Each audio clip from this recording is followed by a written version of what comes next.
ಈ ಥರ ಸಾರು ಮಾಡಿಕೊಂಡ್ರೆ 4 ತುತ್ತು ಊಟ ಖಂಡಿತ ಹೆಚ್ಚಾಗಿ ಸೇರುತ್ತೆ. ಹಾಯ್ ಹಲೋ ಎಲ್ರಿಗೂ ನಮಸ್ಕಾರ. ಎಲ್ಲರೂ ಹೇಗಿದ್ದೀರಾ? ನಾನು ಚೆನ್ನಾಗಿದ್ದೀನಿ, ನೀವೆಲ್ಲರೂ ಚೆನ್ನಾಗಿದ್ದೀರಾ ಅಂತ ಭಾವಿಸ್ತೀನಿ. ಪ್ರತಿಯೊಬ್ಬರು ಚೆನ್ನಾಗಿರಬೇಕು. ವಿಡಿಯೋ ಎಲ್ಲೂ ಸ್ಕಿಪ್ ಮಾಡಬೇಡಿ, ಪೂರ್ತಿ ವಿಡಿಯೋ ನೋಡಿ ಅಂತ ಕೇಳ್ಕೊಳ್ತೀನಿ. ತುಂಬ ರುಚಿಯಾಗಿದೆ, ಸಿಂಪಲ್ ಆಗಿದೆ.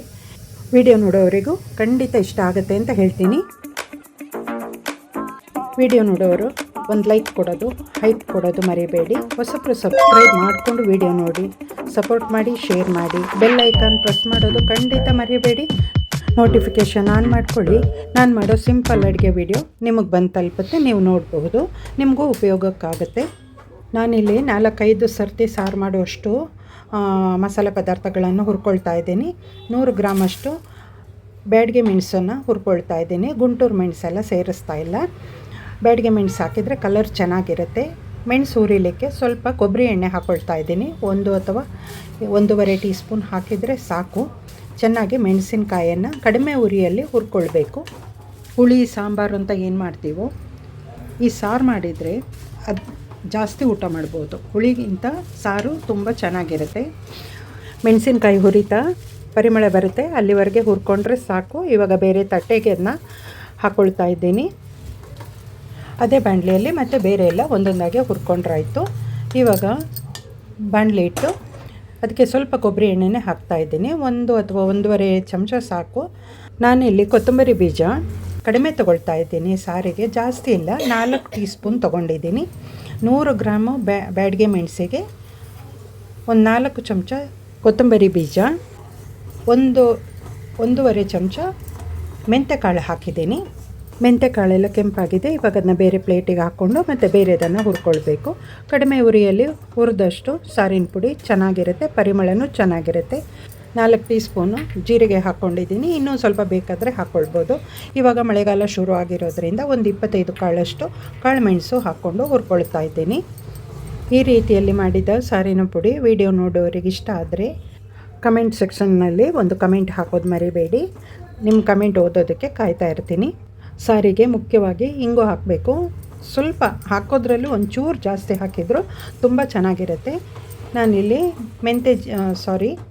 ಕಾಳುಮೆಣಸು ಜೀರಿಗೆ ಇದೆಯಲ್ಲ ಅದರ ಜೊತೆಗೆ ಹಾಕ್ತಾಯಿದ್ದೀನಿ. ಇವಾಗ ಲಾಸ್ಟಿಗೆ ಎಣ್ಣೆ ಹಾಕ್ಕೊಂಡು ಕರಿಬೇವಿನ ಸೊಪ್ಪು ಹುರ್ಕೊಳ್ಳೋಣ.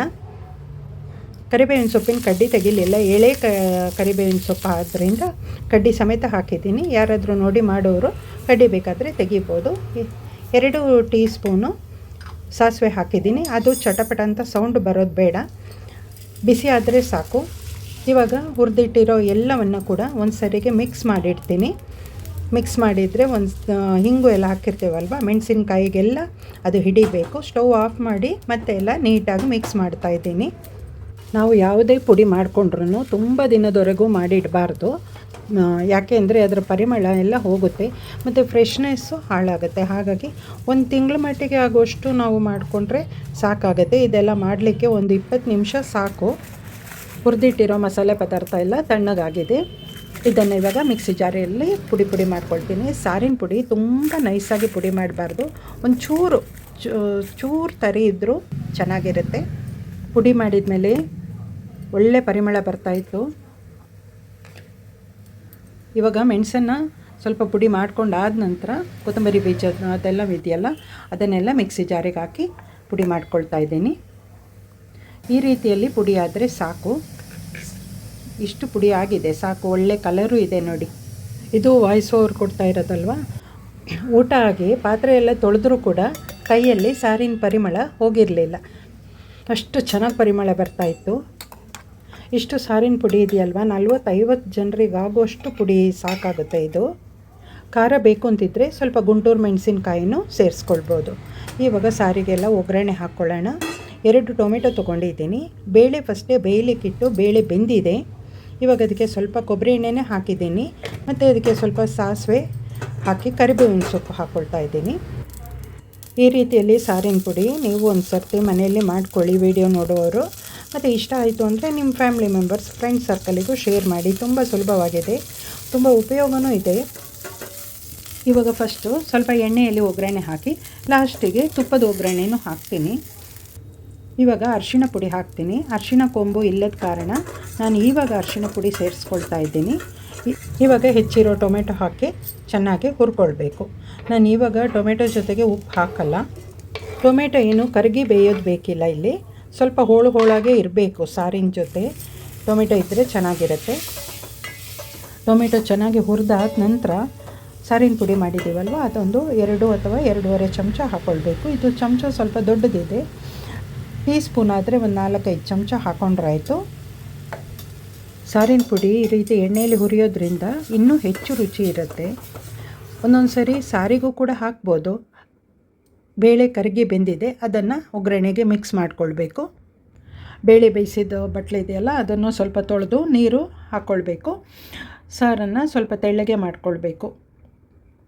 ಬಿಸಿ ಊಟಕ್ಕೆ 2 ಹಪ್ಪಳ ಸಂಡಿಗೆ ಸಾರಿದ್ದರೆ ಅಷ್ಟೇ ಸಾಕಾಗುತ್ತೆ. ಸಾರು ಹಾಕ್ಕೊಂಡು 4 ತುತ್ತು ಹೆಚ್ಚು ಊಟ ಮಾಡ್ಬೋದು. ಬಿಸಿ ಸಾರು ಕುಡಿಲಿಕ್ಕೂ ಚೆನ್ನಾಗಿರುತ್ತೆ. ಈ ರೀತಿಯಲ್ಲಿ ಸಾರು ಮಾಡಿದ್ದು, ಸಾರಿನ ಪುಡಿ ಮಾಡಿರೋದು ವಿಡಿಯೋ ನೋಡೋರಿಗೆ ಇಷ್ಟವಾಗಿದೆ ಅಂತ ಭಾವಿಸ್ತೀನಿ. ಇಷ್ಟವಾದರೆ ಸಪೋರ್ಟ್ ಮಾಡಿ, ಶೇರ್ ಮಾಡಿ. ಇವಾಗ ಸಾರಿಗೆ ಎಷ್ಟು ಉಪ್ಪು ಬೇಕೋ ಅಷ್ಟು ಉಪ್ಪು ಹಾಕ್ಕೊಳ್ಳೋಣ. ಕಲ್ಲು ಉಪ್ಪು ಹಾಕ್ಕೊಂಡ್ರೆ ತುಂಬ ರುಚಿಯಾಗಿರುತ್ತೆ. ಪುಡಿ ಉಪ್ಪನ್ನು ಹಾಕೋದು ಬೇಡ ಅಂತೀನಿ. ಸಾರು ಚೆನ್ನಾಗಿ ಕುದ್ದು ಮೇಲೆ ಬರ್ತಾಯಿದೆ. ಉಕ್ಕಬಾರ್ದು, ಸಾರು ಯಾವತ್ತೂ ಉಕ್ಕಬಾರ್ದು, ರುಚಿ ಹೊರಟೋಗುತ್ತೆ. ಇವಾಗ ಹುಣಸೆ ಹಣ್ಣು ರಸ ಹಾಕ್ತಾಯಿದ್ದೀನಿ. ಒಂಚೂರು ಹುಳಿ ಮುಂದಿದ್ದರೆ ಚೆನ್ನಾಗಿರುತ್ತೆ. ನಂತರ ಇದಕ್ಕೆ ಒಂದು ಸ್ವಲ್ಪ ಬೆಲ್ಲ ಹಾಕಲೇಬೇಕು ಸಾರಿಗೆ. ಜಾಸ್ತಿ ಬೇಡ, ಒಂದು ಸ್ವಲ್ಪ ತೋರಿಸ್ತೀನಿ ಅಷ್ಟು ನೋಡಿ ಹಾಕ್ಕೊಂಡ್ರೆ ಆಯಿತು. ಎಷ್ಟು ಚೆನ್ನಾಗಿ ಸಾರು ಕುದೀತಾ ಇದೆ ನೋಡಿ. ಇಷ್ಟು ಬೆಲ್ಲ ಹಾಕಿದರೆ ಸಾಕು. ಅಷ್ಟು ಗಾತ್ರದ್ದು 2 ತುಂಡು ಹಾಕ್ತಾಯಿದ್ದೀನಿ, ಸಾಕಾಗುತ್ತೆ. ಇವಾಗ ಲಾಸ್ಟಿಗೆ ತುಪ್ಪದ ಒಗ್ಗರಣೆ ಕೊಟ್ಟರೆ ಸಾರು ತುಂಬ ರುಚಿಯಾಗಿರುತ್ತೆ. 1 ಅಥವಾ 2 ಟೀ ಸ್ಪೂನ್ ಸಾಕು ತುಪ್ಪ. ಅದಕ್ಕೆ ಜೀರಿಗೆ ಹಾಕಿದ್ದೀನಿ, ಕರಿಬೇವಿನ ಸೊಪ್ಪು, 2 ಒಣಮೆಣಸಿನ್ಕಾಯಿ, ಇಂಗು, ಇಷ್ಟೇ ಸಾಕಾಗುತ್ತೆ ಒಗ್ಗರಣೆಗೆ. ಮತ್ತು ಊಟ ಬಡಿಸುವಾಗ ಬೇಕಾದರೆ ಸಾರಿನ ಜೊತೆ ತುಪ್ಪ ಹಾಕ್ಕೊಂಡು ಊಟ ಮಾಡ್ಬೋದು. ಬೇಕಂದರೆ 2 ಹಸಿಮೆಣಸಿನ್ಕಾಯಿ ಮತ್ತು ಕೊತ್ತಂಬರಿ ಸೊಪ್ಪು ಕೂಡ ಹಾಕ್ಕೊಳ್ಬೋದು. ಹಸಿಮೆಣಸಿನ್ಕಾಯಿ ಸೀಳಿ ಹಾಕಬೇಕು. ಸಾರಿಗೆ ಒಗ್ಗರಣೆ ಹಾಕಿ ಬಿಸಿ ಬಿಸಿ ಸಾರು ಊಟಕ್ಕೆ ಸಿದ್ಧವಾಗಿದೆ. ಇಲ್ಲಿ ಮಾಡಿರುವ ಸಾರು 10-12 ಜನಕ್ಕೆ ಬಡಿಸಬಹುದು. ಈ ವಿಡಿಯೋ ಎಲ್ರಿಗೂ ಇಷ್ಟವಾಗಿದೆ ಅಂತ ಭಾವಿಸ್ತೀನಿ. Thank you. ಮುಂದಿನ ವಿಡಿಯೋದಲ್ಲಿ ಸಿಗೋಣ. ಎಲ್ರಿಗೂ ಧನ್ಯವಾದಗಳು.